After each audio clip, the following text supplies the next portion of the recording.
course, I'm Risha. I'm Ebrima, and we're the Mandinka Family. Alright guys, we're back again here with on the Mandinka Family channel. Today I want to talk about some things that one should know, a Gambian should know before dating an African American.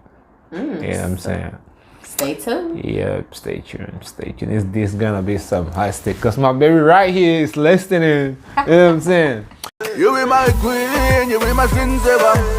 I be a king, no be cinema. Diamond, mineral, situation critical. You be my queen, you be my screensaver. I be a king, no be cinema. Diamond, mineral, situation critical. Sun kiss your body, glitter, glitter.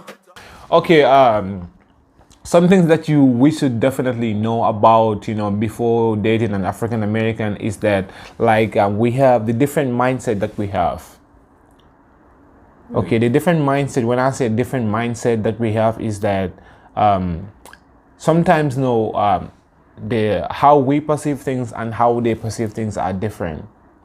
Like how? Like, for example, when I say to you, if I say to you, hey, for example, I will let me use a religion, like the religion, our religion, and how an African American can be really straightforward.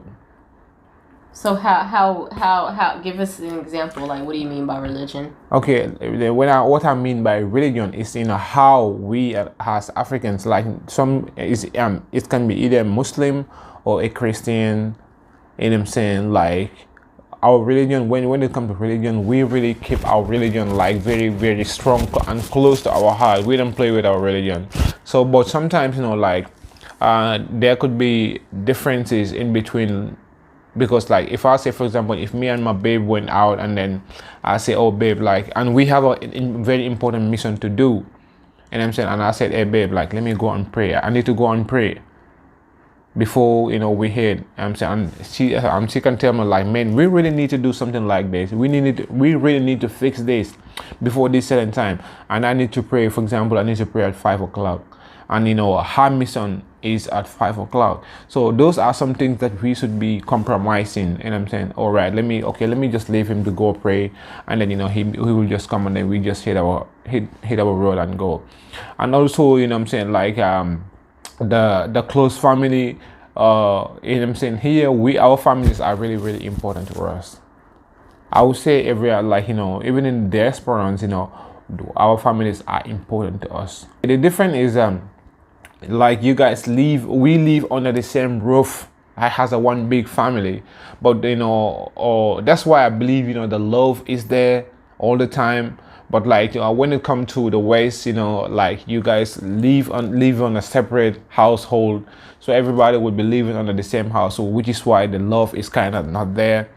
And I'm saying, which is kind of coming into Africa now. Like, people want to be living on their own, like trying to install the Western mindset into them, which I think we are failing to embrace what we have. Okay. And it's something that is that's priceless. Every people are looking into having that. In Gambia here, someone, for example, a wealthy person might be he would not value his family that much. But there are at some point, when it comes to those, they will not say anything to you. But when it comes to for example, your christening, we call it naming ceremony. Even if you die, people would not give a fuck, because they were like, oh, he doesn't care about us. He doesn't care about us when he was alive. So therefore, they will not care about your dead body going to burial. Nope. Even if your wife gave birth, the only people that will be coming there is the people that, as we call it, bukunet, or the people that would you give tips all the time, coming smiling around you, just for the same small tips that you're gonna give it to them. That would be the only thing they'll be close to you. But apart from that, man, our families are really, really important to us. Because for me, I see my family I would say, roughly every day. Roughly every day. Yeah, roughly every day, definitely. Because, you know what I'm saying, where I live and where It's my not family far. is not far. So I get the chance to see them every day. And especially when my parents was alive.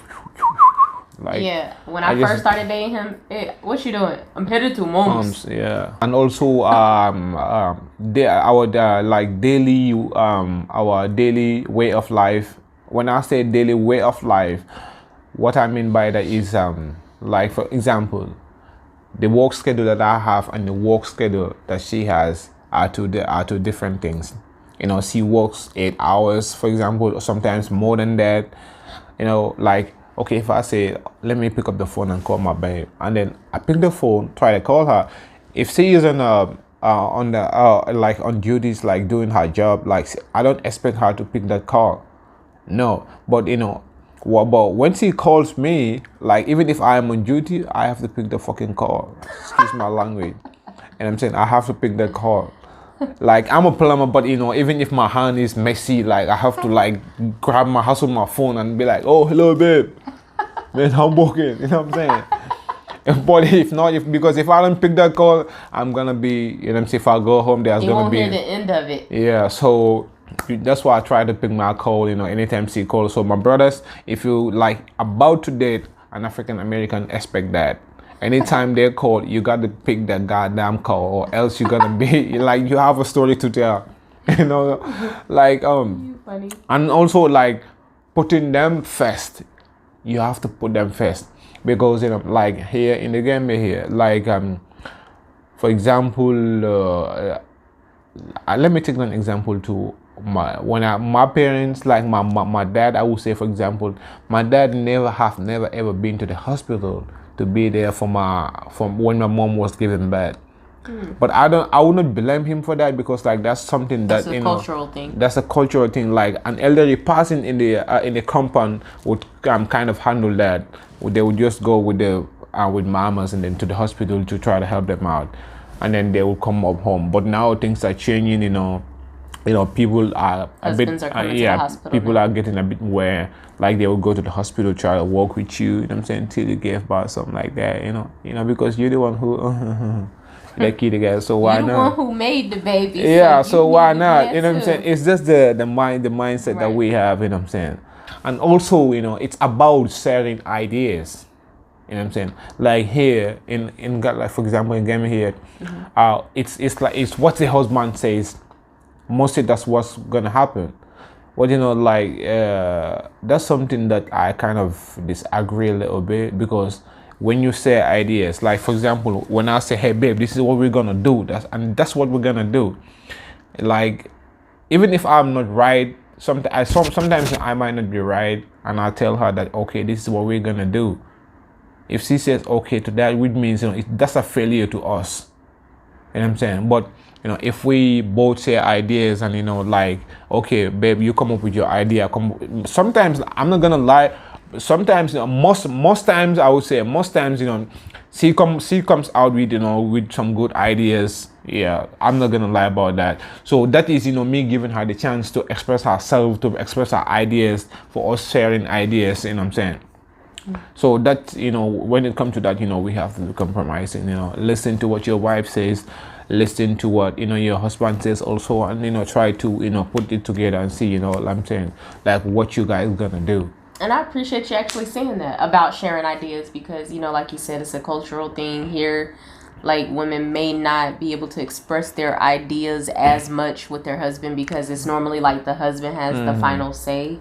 But like, I appreciate that, because guys, believe it or not, even though we always, for the most part, we always have good vibes all the time, and everybody loves our energy, like, behind the camera, behind the scenes, it's not always easy creating content and coming up, like, well, we have so many ideas, but, you know, we actually clash pretty often when it comes to ideas, because it's like, no, I want it like this, or this needs to be edited this way, or this is what needs to be said in this moment, and he might be like, no, you don't say it like that, this is how it needs to be. So me and him are going back and forth. We're still sharing ideas, and we're really just passionate about it. But like, we bump heads sometimes, and sometimes we come to a compromise, and then sometimes we have to give up the control of that moment and be like, okay, we'll go with your idea this time and we'll see how this goes. And guys, before there's an African American, do not expect her to cook every day. Nope, not like not like how our mamas used to be. Like, oh, that's a good one. She gotta cook, she gotta wash, she gotta clean up. Here, the wife gotta cook for all the family. The wife gotta cook. It's not cook. just your husband. You gotta cook for the brother-in-law, sister-in-law, 16 of them. It's just you just cook like you cook for the whole family. Yeah, every day. Yeah, and you don't expect to marry an African American who is gonna cook. Now I'm gonna make sure he's fed. I may not. Who is gonna cook for like the whole family food. or whatsoever. Like to wash for you, to cook for you, to clean the house for you. Nope. I have no problem doing that. You have to have an understanding on that when it comes to that because she's not a maid in the house. No. She's supposed to be the queen taking care of, her the people living under her empire. Not just her king, but people living under her, empire.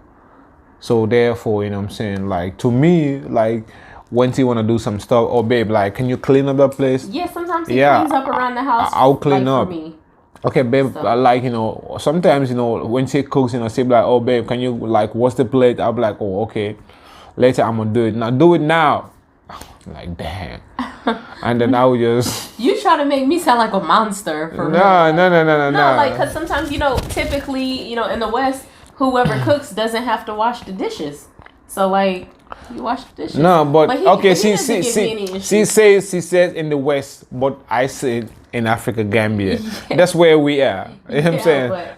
That's where she is from. You know what I'm saying? She's a Gambian now, so therefore she has to, try to adopt some Gambian lifestyle. I'm not cooking every day. You know what I'm saying? She's supposed to be for example, I drink green tea. She's supposed to be making tea for me while I sit here. You know what I'm saying? And then she will come up to me I'll give you some water. Those days is my mama. If my mom is to give water, I would say at the beginning of their marriage, then I wasn't born, but I am sure if my mom is to give my dad water, she will come out all the way with the water and be like this. That's how they will be giving water to them. On their knees? Yeah, but what did dad do? And then he will drink.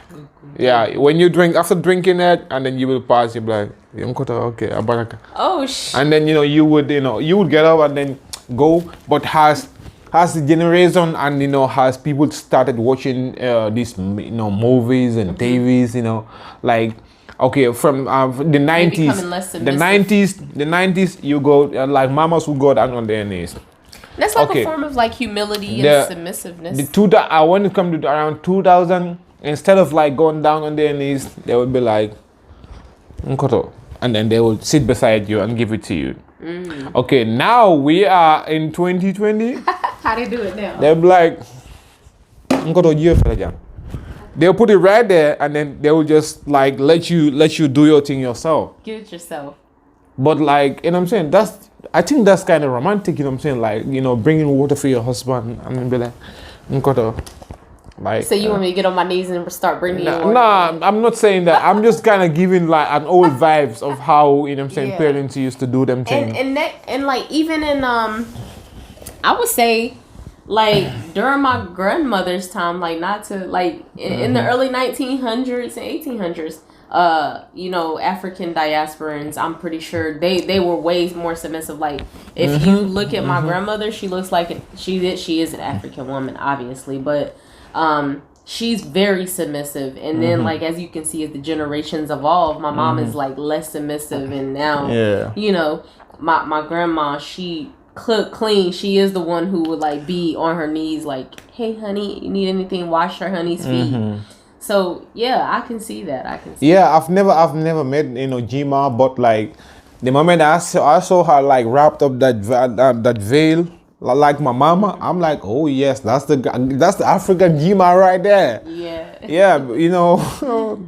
My grandma's sweet. Yeah, she should be, baby. You know what I'm saying? We are glad that, you know, we share this, you know, experience with you and what we know with you. So if you love this video, you can give us a like, share, and subscribe to the Mandinka Family channel. Babe, how can they research out? Oh, this is my job now? Okay. So you can reach us on Facebook and IG at The Mandinka Family. And our email address is themandinkafamily@gmail.com. Okay, do not always forget, as we always say, black love is black power. See you guys.